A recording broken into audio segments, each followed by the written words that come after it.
Thrax adjusted his ceremonial combat sash for the 14th time that morning, his forearms moving in perfect synchronization as he preened before the gleaming surface of his office wall. The iridescent metal reflected back the image he'd spent centuries perfecting, the very picture of a distinguished Centaurian combat master. All 6 of his eyes blinked in sequence, a habit his mother had always said made him look pretentious. But what did she know? She'd only been a simple zero-gravity dance instructor. Computer, display today's class roster, he commanded, his primary vocal cords vibrating with the perfect resonance that had made him famous throughout 3 galactic sectors. The holographic display shimmered to life, showing the profiles of the 20 most promising combat specialists the Galactic Federation had to offer. Well, 19 promising specialists, and whatever clerical error had allowed that human into his class. Computer, verify admission credentials, for he squinted at the offensive entry. Lieutenant Maya Chen. Credentials verified, the AI chirped back, somehow managing to sound smugger than a machine had any right to be. Lieutenant Chen's combat scores exceed minimum requirements by 47%. Additional note: special dispensation granted by Admiral K. Thorne himself. Thrax's secondary heart skipped a beat. K. Thorne. That ancient battle-axe never granted special anything to anyone. The last time he'd made an exception was, well, for Thrax himself, 3 centuries ago. Fascinating, he muttered, in a tone that suggested it was anything but. I suppose we'll see how long this experiment lasts. Computer time. Class begins in 3 minutes. Combat Master. With a flourish that sent his ceremonial sash rippling in ways that defied several laws of physics, Thrax strode from his office toward the Academy's premier combat arena. His footsteps echoed off the polished corridors, each click of his boots perfectly timed to project authority, confidence, and just a hint of impending doom for any student who dared to disappoint him. The arena doors parted before him like supplicants before a king. Inside, 19 of the galaxy's finest young warriors stood at perfect attention. Their species varied from the crystalline Pyraxians to the gaseous nebulons contained in their environmental suits, but all radiated the kind of deadly competence that made lesser beings wake up in cold sweats. And then there was the human, standing at the end of the line, somehow managing to look both perfectly regulations compliant and subtly insubordinate and at the same time. Thrax had to admit, it was quite a trick. Welcome, he announced, letting his voice carry the weight of 300 years of combat experience, to advanced tactical combat integration. You are here because someone somewhere believes you have what it takes to join the ranks of the Federation's elite combat specialists. His gaze lingered meaningfully on the human. Some of those somewheres may have been suffering from temporary insanity, but that remains to be seen. A ripple of nervous laughter spread through the assembled students. Good. Fear mixed with admiration, exactly the response he'd spent centuries cultivating. In this class, you will learn to transcend the limitations of your species, to become weapons more deadly than any plasma cannon, more precise than any targeting computer. He began pacing the line, his forearms clasped behind his back in a pose that had been featured in no fewer than 7 military recruitment campaigns. You will suffer, you will bleed, those of you who have blood, that is. Some of you may even die, though I do try to keep that to a minimum. The paperwork is absolutely dreadful. He stopped in front of the human, looking down at her with all 6 eyes. This class has a 60% dropout rate. Those who cannot keep up are encouraged to leave quickly, and with whatever dignity they can salvage. I understand the Federation's Culinary Academy is always looking for new recruits. The human's lips twitched in what might have been amusement. How typical. Their species always did have trouble grasping the gravity of situations. Now then, Thrax announced, spinning dramatically toward the center of the arena, his sash creating a perfect arc through the air. Let's see what you're made of. Literally, in some cases, he glanced at the gelatinous Morphean student, who had the grace to ripple embarrassedly. Who would like to demonstrate their current combat proficiency first? 20 hands of various shapes, sizes, and states of matter rose into the air. But Thrax's 6 eyes were fixed on only one. It was time to see just how badly Admiral K. Thorne had lost his mind. Lieutenant Maya Chen stepped forward with a fluid grace that made several of her classmates' appendages twitch nervously. The Pyraxian closest to her actually took a crystalline step backward, their facets reflecting tiny rainbows of what could only be described as concern. Lieutenant Chen Thrax drawled, managing to make her name sound like something he'd found stuck to the bottom of his ceremonial combat boots. Our first human applicant in the Advanced Combat Program's illustrious history. How? progressive of Admiral K. Thorne. "Thank you for the opportunity," Combat Master Chen replied, her voice carrying a hint of something that might have been amusement or insubordination. With humans, it was notoriously difficult to tell the difference. A tentacled Zorlaxian student raised 3 of its sensory stalks. "Combat Master, I don't understand. How can a species from a Class 12 Deathworld be allowed in this program? Wouldn't their natural aggression make them too unstable?" "An excellent question," Zixthrax purred, all 6 eyes fixed on Chen. "Though I believe you have it backward.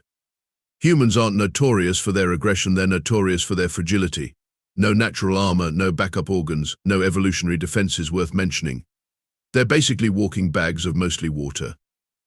The class tittered, though the Morphean student looked slightly offended at the bag of water comment. "Their planet tries to kill them constantly," a serpentine Draconid student hissed thoughtfully.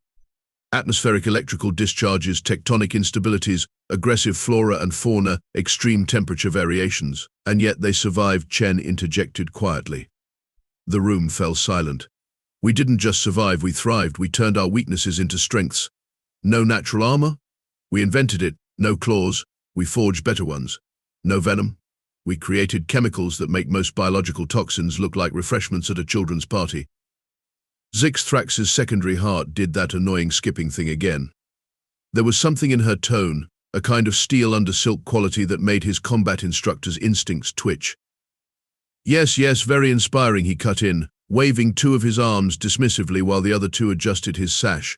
"But this is an advanced combat class, not a survival story symposium. Perhaps you'd care to demonstrate these supposedly superior adaptations." The human's smile reminded him uncomfortably of the apex predators from her homeworld, the ones that didn't need to look dangerous, because everything already knew they were. "Of course, Combat Master. Though I should probably warm up first. Wouldn't want to pull anything. Fragile." The way she said fragile made several students near her take another step back. Even the Nebulon's gas clouds seemed to contract slightly. Zixthrax felt his crest rising in irritation. In 300 years of teaching, he'd never met a student who could pack so much insolence into such a regulation-perfect stance. This was going to be interesting right up until she washed out of the program. "By all means, Lieutenant. Show us your warm-up." The training arena hummed to life, holographic barriers shimmering into existence as Zixthrax input the combat parameters with all 4 hands. He was showing off. Of course, the system could be operated with a single appendage, but there was something satisfying about the impressed murmurs from his other students. "Standard evaluation protocols seem a bit basic for someone of your supposed caliber," he mused, making a show of scrolling through various combat scenarios. "Perhaps something more challenging? The Rigelian death maze? The Vorpal combat simulation?" His mandibles clicked in what passed for a Centaurian smirk. "Or would that be too strenuous for your delicate human physiology?" The other students had arranged themselves in a semicircle, safely behind the barrier fields. The Pyraxian was recording the session with all of their facets, no doubt planning to sell copies later. Combat training videos featuring spectacular failures were always popular in the Academy's underground market. "Whatever you think is appropriate," Combat Master Chen replied, rolling her shoulders in a way that made several nearby students flinch. It was an oddly predatory gesture for such a supposedly fragile species. "Though I should mention we have a saying on Earth about assumptions." How fascinating, Zixthrax deadpanned, deliberately ignoring the bait. "Computer, load combat scenario Omega-7. Full contact, minimal safety protocols." He paused for dramatic effect. "Unless that's too extreme." The human was doing stretches now, movements that seemed to defy several laws of anatomy. The Morphean student had to reform itself twice just watching her. "Omega-7 is fine," she said, dropping into a stance that looked deceptively casual. "Though you might want to increase the difficulty setting. Wouldn't want anyone getting bored." A low buzz of excitement rippled through the spectating students. The Nebulons were pulsing with anticipation, their gaseous forms swirling in agitated patterns. The Draconid scales were shifting colors rapidly, a sure sign of mounting tension. "Very well," Zixthrax announced, making a show of manipulating the controls. "Omega-7, difficulty level maximum. The scenario will begin with basic combat drones and escalate based on your performance. The record for this simulation, set by yours truly, stands at 17 minutes and 23 seconds. He stepped back, 2 arms crossed over his chest, the other two adjusting his sash with practiced nonchalance. Of course, that was against the standard difficulty setting. I wouldn't expect. Computer Chen interrupted, still maintaining that irritatingly relaxed pose. Please display Combat Master Zixthrax's vital signs alongside mine during the simulation. For educational purposes, of course.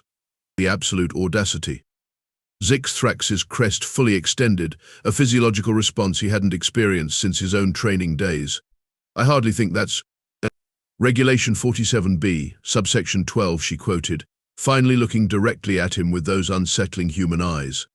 Students have the right to request vital sign monitoring of any participant in training scenarios, including instructors, for comparative analysis. The Sorlaxian student's tentacles curled in what might have been suppressed laughter. Even the Morphian seemed to be vibrating with amusement. Very well, Zixthrax managed through clenched mandibles. Computer, comply with the lieutenant's request. Though I should warn you, Centaurian biology is significantly more advanced than human.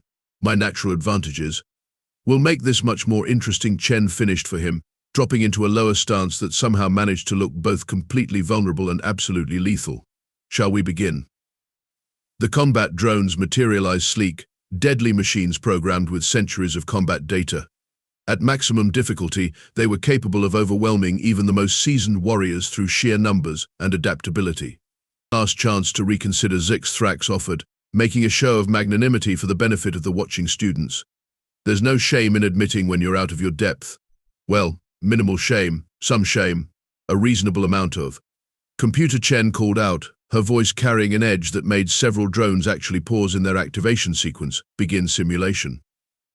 As the arena's lighting shifted to combat mode and the first wave of drones began to move, Zixthrax had the strangest feeling that he'd somehow lost control of the situation. But that was ridiculous. After all, what could one small, fragile human possibly do to surprise a combat master with 3 centuries of experience? He was about to find out. One moment, please, Chen called out, just as the first drone was about to engage. I did mention needing to warm up first. Zixthrax's mandibles clicked in irritation. Lieutenant, the simulation has already... Computer, pause simulation, she commanded, and then proceeded to do something that made several students question their sensory organs' reliability. She dropped to the ground and began performing what appeared to be some kind of ritualistic self-torture. What? What is she doing? Whispered the Pyraxian, their crystalline structure vibrating with confusion. Push-ups, Chen answered between controlled breaths, her body rising and falling in a steady rhythm. Standard Earth military warm-up. Don't mind me, just need to do about 300 of these. 300. Zixthrax's secondary heart definitely had a problem. He'd need to see a medical professional about that. That's 1 arm push-ups now, she interrupted, switching to her right arm without breaking rhythm. The display monitoring her vital signs showed barely any elevation in heart rate. Then the left. Have to keep things balanced, you know. The Morphian student had to actively concentrate on maintaining its humanoid shape as Chen smoothly transitioned to exercises that seemed to defy several principles of biomechanics. Her body moved in ways that made even the naturally flexible Draconid wince. Burpees next, she announced cheerfully, launching into a series of explosive movements that had the combat drones actually backing away. Their threat assessment protocols were apparently registering her warm-up as potential combat maneuvers. Computer, Zixthrax demanded, verify atmospheric composition. She must be accessing some form of performance enhancement through the air supply. Atmosphere nominal, the AI replied, with what he swore was a hint of amusement. Lieutenant Chen's performance is within documented human parameters. The human had moved on to something she called mountain climbers, though it looked more like she was trying to drive her knees through the reinforced floor plating. The Nebulon students had clustered together, their gaseous forms swirling in patterns that typically indicated existential dread. Just a quick set of pulling exercises and we'll be ready to go, Chen announced, approaching one of the structural support beams. What happened next caused the Sorlaxian to entangle 3 of its tentacles in shock. She began pulling herself up, over and over, switching grips and patterns in ways that made the beam itself creak ominously. The display showed her heart rate had finally increased to what she casually mentioned was about 50% capacity. Is that safe? The Draconid student asked, scales shifting to a concerned shade of mauve. Probably not, Chen replied, now hanging upside down and performing what she called inverted crunches, but neither is living on a planet that actively tries to kill you every day. You adapt. Zixthrax found himself unconsciously touching his ceremonial sash for comfort. The human's vital signs were displaying patterns he'd only seen in combat simulators designed to demonstrate theoretical peak performance. This wasn't just physical conditioning, this was evolution honed by millennia of survival on a death world, compressed into one unsettlingly cheerful package. Almost done, Chen announced, dropping to the ground in a movement so fluid it made the Morphean student lose cohesion for a moment. Just need to loosen up the joints. What followed was a series of stretches that had several students averting their various sensory organs. The Pyraxian actually developed a small crack from watching her casually bend in ways that suggested human bones were more of a suggestion than a requirement. Lieutenant Zixthrax managed, his voice slightly higher than usual. Surely this is excessive for a simple combat demonstration. Chen paused in the middle of what appeared to be trying to touch her elbows behind her back, both in front and behind simultaneously. "Oh, this isn't the full routine," she said with that predator's smile. "Back on Earth, we'd follow this with a 10-kilometer run, some light calisthenics, and maybe a few rounds of hand-to-hand combat practice. But since we're short on time." She rolled her shoulders one final time, a motion that somehow managed to sound like crackling thunder in the suddenly very quiet arena. The combat drones had backed up against the far wall, their combat protocols apparently struggling to categorize what they'd just witnessed. "Now then," she said, returning to that deceptively casual stance, "I'm properly warmed up. Shall we begin?" Zixthrax looked at the vital sign display, which showed Chen's body operating at what should have been impossible levels of efficiency. He looked at his students, who were displaying various signs of species-specific distress. He looked at his combat drones, which seemed to be trying to calculate an escape route.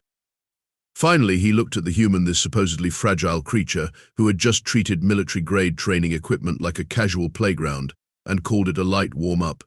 For the first time in 3 centuries of teaching, Combat Master Zixthrax felt a sensation he'd thought long forgotten doubt. "Computer," he said, trying to keep his mandibles from clicking nervously, "reinitialize Omega-7 simulation." And he glanced at Chen, who was bouncing lightly on her toes in a way that made the floor plates resonate. "Activate maximum safety protocols." "Safety protocols?" Chen asked, raising an eyebrow.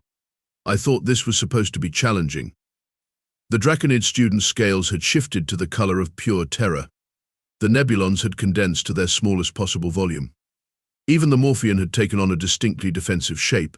"Trust me," Lieutenant Zixthrax replied, all 4 hands moving to adjust his suddenly too tight sash. "I have a feeling we're about to redefine challenging for everyone involved."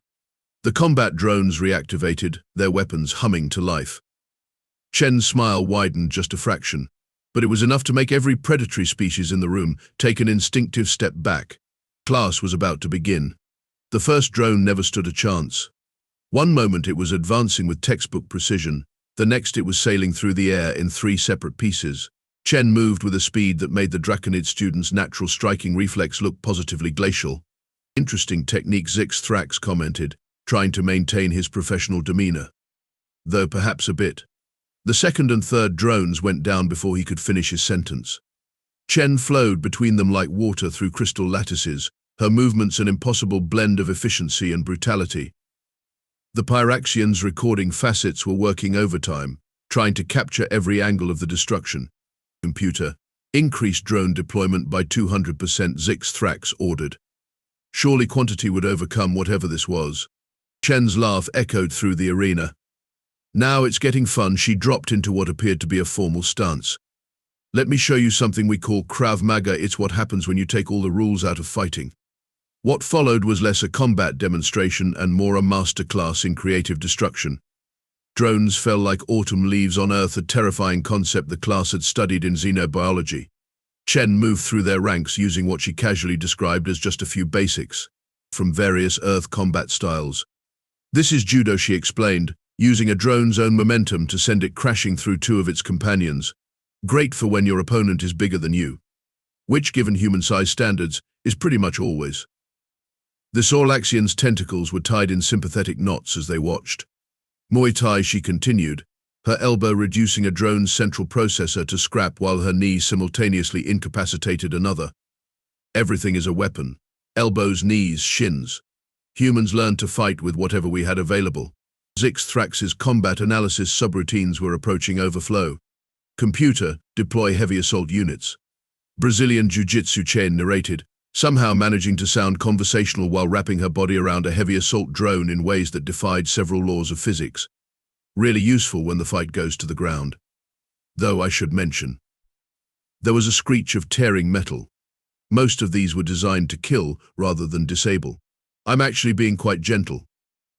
The Morphean had given up maintaining any specific shape and had reverted to a quivering puddle of anxiety. Lieutenant Zixthrax interrupted, all four arms gesturing in exasperation. This is meant to be a demonstration of tactical combat integration, not a terminology lesson in primitive earth violence. Chen paused in the middle of what she'd been describing as a simple arm bar, a hold that had somehow bent a military-grade combat drone into a shape that would make a modern artist question their life choices. You're right, Combat Master. My apologies, her smile turned positively predatory. Let me show you how we integrate instead. What happened next would be talked about in whispered tones throughout the academy for decades to come. Chen began combining techniques with a fluidity that made the Nebulon students look rigid. She flowed from one style to another, turning the arena into a symphony of calculated violence. Wing Chun for close quarters, she explained, her hands moving faster than some species could see. Capoeira for unpredictability, she actually flipped over a drone, using its confused targeting systems against its companions. Some good old-fashioned boxing, because sometimes you just need to hit things really, really hard. Zixthrax's secondary heart had given up on its regular rhythm and was now just improvising. Computer, maximum difficulty. Deploy all available units. All of them, Chen asked, sounding positively delighted. Well, in that case, she cracked her knuckles, a sound that made several students flinch. Time for my personal favorite. Computer, what's the current time? Current session duration 8 minutes, 12 seconds. Perfect. Plenty of time to break the record. The arena erupted in chaos as every available combat drone activated simultaneously. Chen's vital signs, still displayed prominently, showed her operating at what she offhandedly called a light jog level of exertion. This, she announced to the stunned classroom, is what happens when you take every combat style humans have developed over thousands of years of trying to kill each other, put them in a blender, and add a healthy dose of Deathworld practicality. What followed wasn't combat so much as it was performance art. Chen moved like she was made of liquid mercury, each motion flowing into the next with lethal precision. Drones fell by the dozens, then hundreds, their advanced combat protocols useless against what she termed good old-fashioned human unpredictability. You see, she explained, casually disassembling a heavy assault unit with her bare hands. Humans didn't develop these techniques in controlled environments. We created them in survival situations, often against superior forces. Every style you're seeing was born from necessity, refined by desperation, and perfected through the most rigorous testing program in the galaxy human history. Zixthrax watched as his carefully programmed combat drones, the pride of the Academy's training program, were systematically reduced to spare parts. His vital signs, still displayed next to Chen's eerily stable readings, showed significant stress responses. Computer, he managed, his voice barely maintaining its professional tone. Time. Session duration 15 minutes, 47 seconds. New record established. The last drone fell, its neural circuits scattered across 3 different sections of the arena. Chen stood in the middle of the destruction, looking for all the world like she'd just finished a light stretching session. That was invigorating, she said, surveying the mechanical carnage around her. Though I do feel bad about the mess. Earth habits die hard, we always try to clean up after ourselves. The class stared in stunned silence. The Pyraxians' recording facets had actually overheated. The Draconid scales had cycled through so many colors they'd temporarily exhausted their chromatophores. Zixthrax looked at his ceremonial sash, now slightly askew despite his best efforts. He looked at his students, each displaying their species' unique expression of awe and terror. Finally, he looked at the human who had just redefined every combat parameter in his 3 centuries of teaching. Class dismissed, he announced, all 4 arms falling limply to his sides. Lieutenant Chen, please see me in my office to discuss your training curriculum. As the students fled some more literally than others, Chen began gathering drone parts into neat piles, humming what she called an old earthwork song. Her vital signs still hadn't exceeded what she considered a moderate workout. Oh, and Combat Master, she called out as Zixthrax turned to leave. Next time, feel free to take off the safety protocols. I wouldn't want anyone thinking humans need special treatment. For the first time in his career, Zixthrax had nothing to say. His secondary heart had officially given up on finding a regular rhythm and was now just focusing on keeping him upright. The Academy's combat training program would never be quite the same. In Zixthrax's office, the ceremonial sash lay forgotten across a chair, a first in Academy history. The combat master sat behind his desk, all 6 eyes fixed on Lieutenant Chen, who was casually leaning against the wall in a way that somehow made it look like both a relaxation technique and a combat stance. So he began, trying to find his usual authoritative tone and failing miserably. Perhaps we should discuss what happened in there. Of course, Chen nodded. I apologize if I went overboard. Sometimes we humans forget that what we consider reasonable force might seem a bit extreme to others. The Pyraxian student, who had refused to leave despite dismissal, chimed in from the doorway. But how? The historical records indicate humans were barely space-capable when they joined the Federation. Your combat techniques suggest millennia of development. Chen's laugh held an edge that made Zixthrax's primary heart join his secondary in arrhythmia. That's because before we reached for the stars, we spent most of our history reaching for each other's throats. Every technique you saw today was born from conflict, refined by necessity, and perfected through countless battles. But why the Draconid student had also stayed, their scales still cycling through colors of confusion and awe. Because Earth didn't just try to kill us, it taught us to kill everything else first. Chen's voice carried the weight of her species' violent history.